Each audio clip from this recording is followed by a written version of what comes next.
it was reported that after his wife went missing, the news media came out and said that he had been seen buying cleaning solvents and a hacksaw at a store, and that also he had been found by authorities to have Googled how to dispose of a 115-pound body.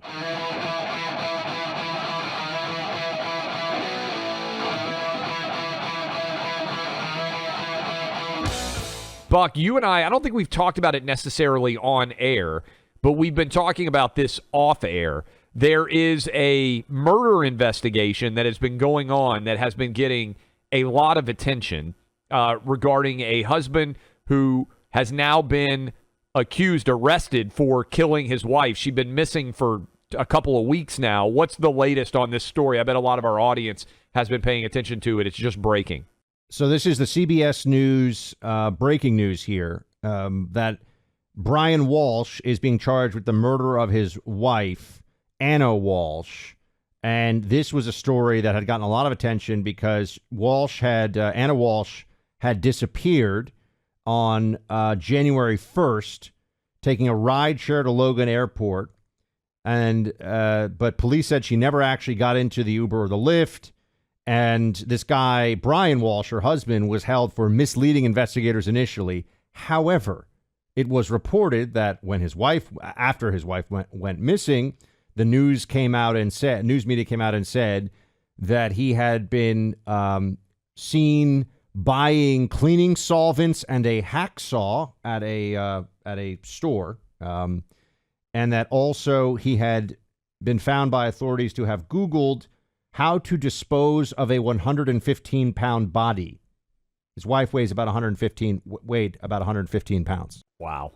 This reminds me, Buck, there was a huge story in Nashville, and some people will have heard about this because it became a major national story as well. A former Vanderbilt-trained lawyer named Perry March was suspected of killing his wife, and this was a multi-year scenario. They never, I don't believe, have ever found her body. He was convicted of murder, but he fled the country. He lived in Mexico for a while.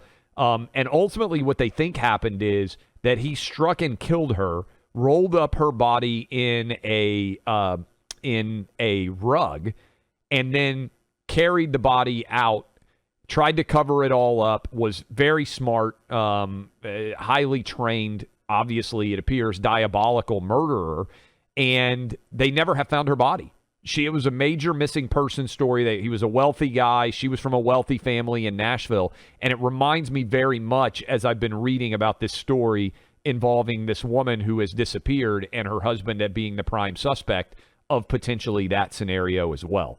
So we'll see whether they're able to find her body or not, because one of the challenges with any murder trial, in addition to needing a weapon, for instance, like we're seeing with the University of Idaho, is if you don't have the body, one of the defenses that you can put out there is the individual's not dead and she's just decided to disappear. And that was the defense that Perry March's team put forward that worked for a long time as a defense was, hey, she's not dead. She just decided she was done with her life and has vanished.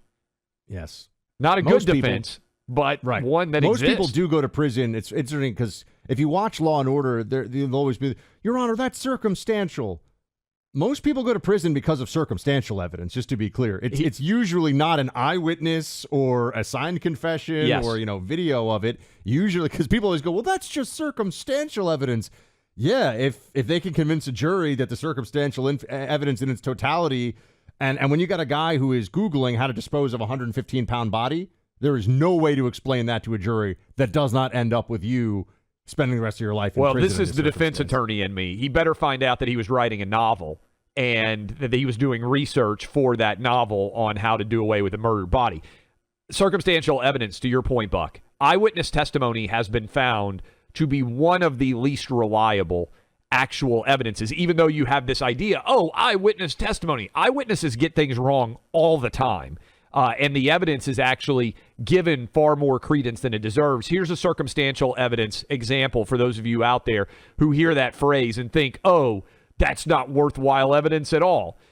You know, if you go to bed at night and you shut your blinds and you wake up the next morning and there is snow on the ground, the fact that it snowed overnight is circumstantial evidence. You did not see it yourself, but you can testify to the fact that it is there, right? Pretty strong evidence still that it snowed, even though you didn't sit in front of your window and watch the snow come down. Circumstantial that it occurred. I think this guy is, I wouldn't want to be his defense team. That much I could say. It's going to be a tough one for him based on the facts as they're presented, but that's the breaking news.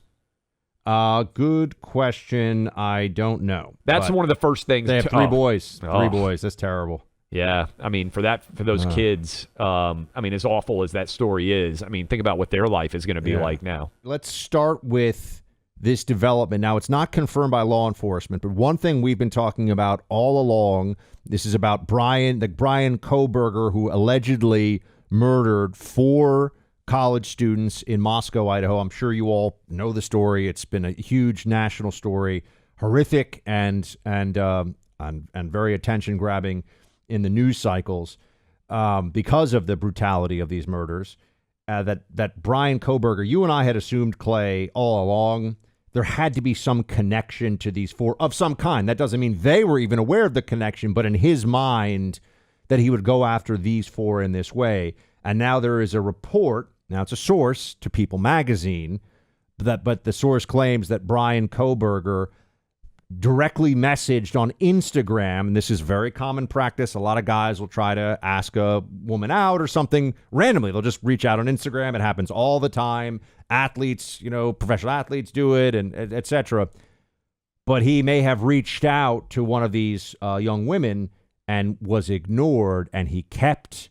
And this is, of course, when it gets creepy and even psychotic, kept reaching out, kept saying, hey, how are you? Hey, how are you? Hey, how are you? What do you think, Clay? It doesn't surprise me at all. And I have sons, so I'm glad that I do.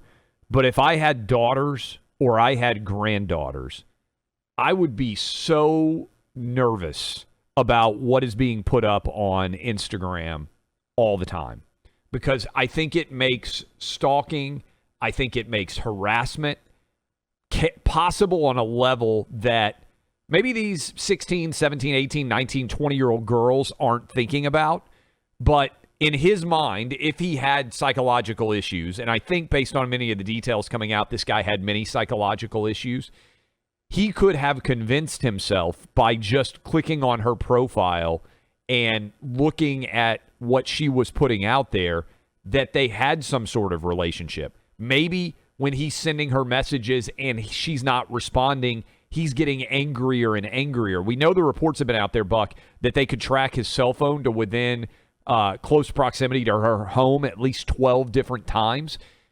In some way, I think that social media can aid obsessions such as this. And I don't know that a lot of these girls sit around thinking about this when they're sharing pictures and videos of their friends, not just on Instagram, but on TikTok and other places.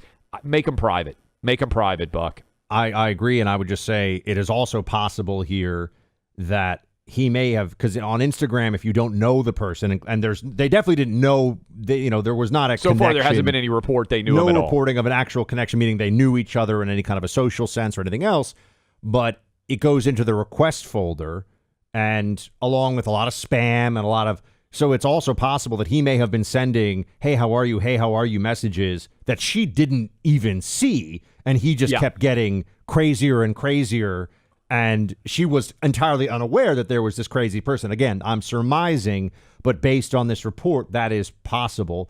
And then the other true crime story that we've talked about here. Grip the nation, basically. Another, grisly murder situation. This guy, Bryan Walsh, who is now has been, we broke the news, I believe, on the show yesterday, right? It was breaking news while we were on air, has been arrested for the murder of his wife, Anna Walsh. They still have not found her body, but they have found her bloody clothing. They found bloody clothing. They have video of Brian Walsh buying cleaning solvents and things of that nature. $450 in cleaning products. And yeah, all of a sudden had a really intense cleaning job that he had to do. But Clay, the Google searches, we've mentioned some of them. He Google searched on his children's iPad, on his child's iPad, dismembering body with a hacksaw, cleaning up blood. Can you identify a body with broken teeth? I think this guy did it, Clay. I think it's pretty clear this guy was so, monstrous that he was Googling how to commit the most sort of grisly murder cleanup thing imaginable. Did he not know that this stuff would be found? It's almost remarkable in the sloppiness of it. Yeah, I mean, it's just an awful story. I think we said yesterday they have the he and his wife that it appears he killed have multiple kids, and it's in a sort of coastal community in Boston where there's almost no crime, a lot like the Idaho one, right? I mean, there hadn't been a crime in Moscow in 7 years, a murder, and suddenly you have this quadruple homicide, and also in this community that is a bedroom community of Boston to have this also occurring. There's lots of evil in the world, and I would just reiterate again, a lot of parents listen to this show. A lot of grandparents listen to this show. If you have daughters and granddaughters, they should not have public Instagram profiles.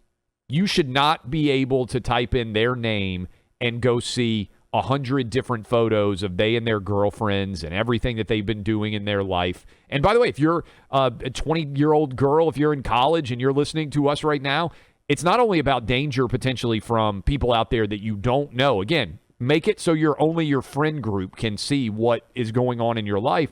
But also, even if it's not violent nature like this, you don't want all of the people that you're trying to get to hire you to be able to see every single thing that you're doing in your private life when you're in college. Because a lot of that stuff probably is not something that you would want an employer to have access to. The truth is, unless you'd be fine with your entire family seeing it, you shouldn't put it on the internet.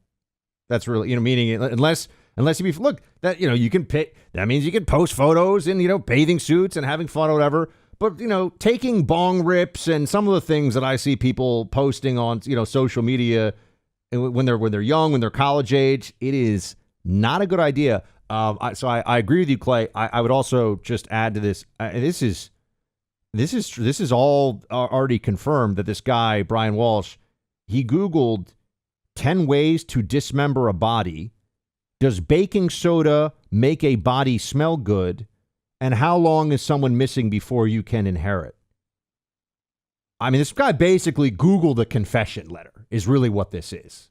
So it sounds like he was trying to kill her for life insurance money, which would make some sense because he was also previously convicted of trying to sell a piece of artwork, a Warhol, I think. I mean, his background, I was reading about this yesterday evening to try to familiarize myself even more with this case.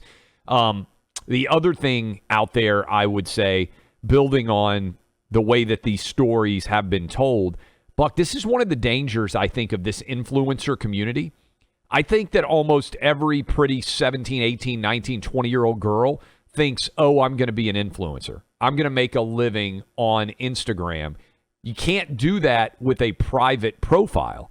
And so I think a lot of these girls, primarily girls, there are not that many guys who do it. They're trying to get as big of an audience as they can on Instagram. And a lot of that audience is not necessarily very desirable people, frankly. So I think you just got to be careful. You got to talk to your kids and make them aware of some of the pratfalls and dangers that are out there they might not otherwise be thinking of, because there are a lot of evil people out there.